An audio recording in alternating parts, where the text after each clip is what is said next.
All right, that leads us into our news now. First thing on the docket is the Super Mario trailer. New trailer number 2 came out. You guys get a chance to watch it? Did. All Did. right. I did, yeah. Initial reactions, Mike. Go ahead. Oh, I am stoked. Like, yeah, normally I don't allow trailers to stoke me too much, but I just really, I just really think they're doing this right. And yeah, just adding the different elements of the Mario universe, right? Like at the end of the trailer, you got Mario Kart, you got Smash Bros. At the beginning, like that sort of stuff, like its fight against Donkey Kong. So like, yeah, and I don't have any reservations anymore with Chris Pratt doing Mario. I thought the trailer showcased it pretty well. Charlie Day, Jack Black, Seth Rogen didn't talk yet for Donkey Kong, so we'll see where that is. But still, but still, like I'm stoked for this movie. Like I'm super excited, and like I've said before on Touch Your Might, like Shigeru Miyamoto is behind this. Like he is working closely with Illumination. I don't think it's going to be screwed up, because especially with Miyamoto there. Cicero? Yeah, it looks cool. I'm gonna go see it. It's like, but I don't know that the trailer made me more likely to go see it. But I will say that the trailer made me feel better about the decision the decision that I've already made, right? Like that I am going to go see it, right? So there are more elements from the games that we love. If none of you guys have ever watched the original Super Mario Brothers movie, The 1993 one? Yeah, this I own that on DVD somewhere. You'll never get it on Blu-ray. Just because it's, I might actually own it on Blu-ray. I'm not even sure. It's probably on Blu-ray. They won't 4K remaster it. It's not a 4K remaster. But nonetheless, that movie was as oh man, what's the guy's name that was in it that played Mario? Yep, it's on Blu-ray. Yeah. What's the guy who played Mario in the movie? Bob Hoskins. Bob Hoskins. Yeah, Bob Hoskins. He said it was the worst thing that he had ever done on his deathbed. On his deathbed. That was the thing that before he died, he says, I regret doing that movie. I don't think anyone associated with this film will make that type of declaration. And I definitely do see sequels coming in, but yeah, I think it's the type of self-aware humor that these types of movies need. I think of like the Lego Movie as a probably was a comedic reference for what they decided to do with this film. So I'm looking forward to it, and I hope it does well. Yeah, likewise. I am also looking forward to it. I am hyped though because the first trailer was all right, cool, a little bit of humor here and there. The second one really kind of like set it in stone for me. I'm ready for it. I'm really thinking it's going to be like Sonic. They're going to do it justice, and then hopefully in the future we'll see some crossovers going on. That'd be cool. Glad to see a little bit of Smash, and glad to see Mario Kart Rainbow Road. That was insane to see on nice 4K resolution. But yeah. On to our next topic. The Game Awards are this Thursday. They're going to be airing online, YouTube, Twitch, Steam apparently as well, at 7 p.m. Central Time. So we're going to discuss kind of like our predictions for the award winners and also trailers, because it's kind of like a big trailer. That's what it's known for, showing off new content that we didn't really necessarily be thinking about. So let's go over to Mike for the Game of the Year. Who do you think's going to win? We've got Plague Tale, Requiem, Elden Ring, God of War Ragnarok, Horizon Forbidden West, Stray, the indie, and Xenoblade Chronicles 3. I mean, let's be real here. It's between Elden Ring and God of War. I haven't played either. Well, I played a little bit of Elden Ring. I jumped off a cliff and died. So yeah, there's that. Elden Ring is one of those that still intrigues me. But every time I heard somebody talk about how many hours they put into it, like I just don't know. So Right.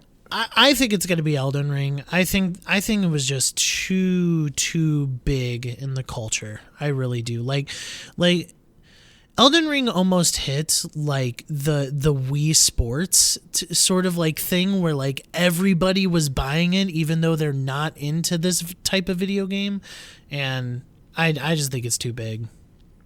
Cicero. The only way that Elden Ring doesn't win Game of the Year is it's because it came out in February, Yeah. right? Like Region or recency bias. Recency bias. But outside of that, there are few things in pop culture that have the type of hypnotic effect over its over the people that are fans of whatever that genre is, in the same way that Elden Ring did. Right? There was a trailer for one of the Austin Powers movies that came out the same year as Episode 1. It came out right around the same time, and the trailer said, if you only have to see one movie during this summer, you're going to go see Star Wars.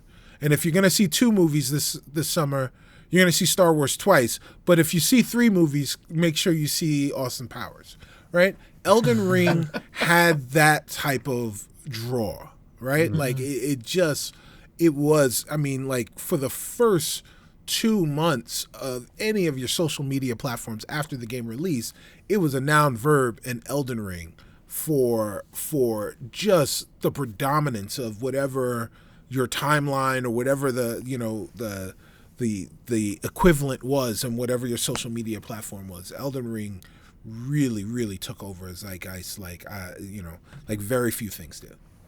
Yeah. I'm gonna have to second and third that. I think Elden Ring's got it because I don't remember hearing anything bad when Elden Ring launched. Like, sure, God of War Ragnarok is great and fans love it and they're enjoying it, but there are some negative here and there talk about it. Different things like the middle is a little slow and different things that are spoilers, obviously, but like you didn't hear that about Elden Ring. The only bad stuff I remember hearing about Elden Ring is after they patched it. It took away like one of the builds that people were building up to, and like that was to fix the game so it wasn't completely cheatable, like too easy. And to be fair, we haven't played either of them. I know Justin got decently into Elden Ring, maybe like 10, 15 hours or something like that. Probably a little less, but yeah, it's the hype train. That's what it is. Yeah. Nothing really pulled fans like that in my book. And full disclosure, I will play God of War Ragnarok, but I am holding out until I get a PS5. So, all right, let's move over to the best indie category. We've got Cult of the Lamb, Neon White, Sifu, Stray, and Tunic makes its appearance. Which one's the best indie? Cicero, you first this time. Man, so I made an argument for Tunic earlier today, and I really do believe that Tunic should be up for Game of the Year. But Sifu was good. And talk about something being different. Sifu's like, I can't call it a roguelike because the enemies kind of are always in the same places. But it takes from that roguelike elements, but it felt right? Like it just felt like an action kung fu revenge movie as a game, and the mechanic in it was so good. Sifu was awesome. Mike? Yeah, this is just my problem with this category. There are 4 games that I know of: Cult of the Lamb, Neon White, Sifu, and Tunic, all of which were way more in the culture and in the socials than everything than, like, let's say Stray and A Plague Tale Requiem and potentially Xenoblade Chronicles 3. That's 3 games on the Game of the Year list that, you know, these indies should be replaced with. I'm getting sick of indies not getting into the best game. Anyway, it's Tunic for me.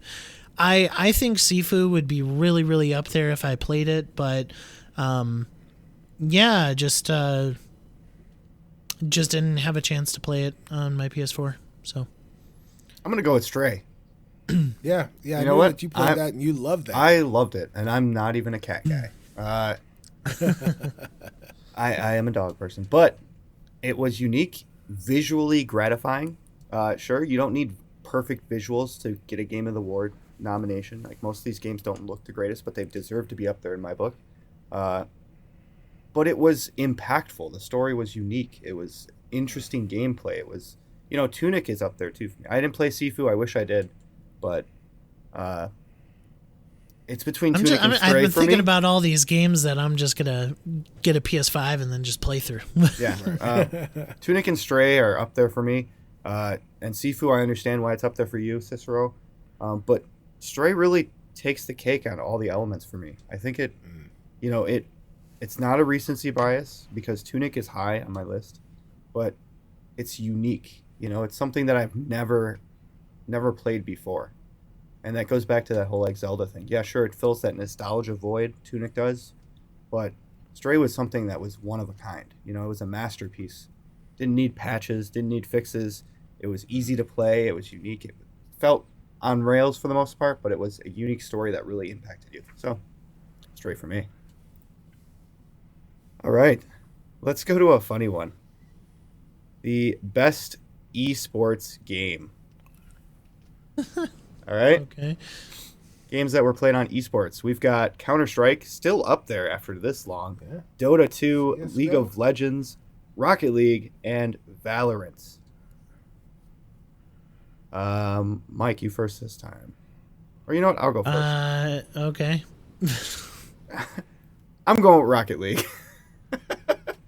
I feel like out of all these, isn't Valorant the newest? But Yes. Yes. Rocket League really is a staple for sports games, and also for something that's really fun to watch. You know, something that anyone can track and understand, and really, it's a skill-based game. You know, that takes time to learn. So, Rocket League. All right, Mike, go ahead. I think League of Legends. I think that us three, in this in this Discord room, have not even the faintest idea as to how big League of Legends is, and so I think it will go that way. If I had to choose of the games that I like watching, it is Valorant over all of them. So Okay, Cicero. I've watched a lot of Valorant. I've watched a lot of people play Valorant, and it's amazing. I've watched some competitive CS:GO. I've watched LoL stuff, and yeah, League of Legends is humongous in esports. But Rocket League is like basketball to me, right? You know, because I can go to the court and I can play basketball, and I can dribble a basketball, and I can shoot the basketball, and I can play on an NBA court, and do things with the basketball to play the game. But then when I watch NBA players play that same sport, I realize that the two of us are not playing. You know, even though we're doing the same things, we're not doing the same things. yeah. And, you know, I couldn't even tell you what the rules are in LoL. I know I can't play CSGO the same way that these guys... I can't even play CSGO with regular people playing CSGO. I can't play Valorant the way that regular people play Valorant. But I conceptually understand what Rocket League is. I can play Rocket League, but when I watch competitive Rocket League, I'm like, I didn't even know the things that they're doing were possible, but they're doing them routinely, and it works, right? Like that is something that I can't even fathom, and it's just like basketball to me. So that it's got to be Rocket League for me. All right. That's good for our predictions for that sort. Yeah. How about video game trailer predictions? Games that we haven't seen much of or even knew about. What do you predict is going to make an appearance? Mike, you got any ideas? I think You can be I think wild it might or be. not. It's up to you. Yeah, I think it's a pretty sure bet. That Henua's Sacrifice sequel, or Hellblade, the Hellblade sequel comes out. Really? Or the trailer at least. Yeah, I mean they were originally at the Game Awards with their first trailer, so I think that's probably a surefire bet. I don't know, just like Nintendo really hasn't had a sort of presence too much at the Game Awards, so I don't know what they'll be doing. I think Xbox kind of wants to stay low potentially with all this Activision Blizzard stuff, to be honest. I don't know. I think Hellblade is a surefire bet. And then, yeah, definitely Last of Us show for sure. Yeah, I don't know. All right, Cicero? Anything? So we're gonna see the trailers for the DC games that haven't been released yet.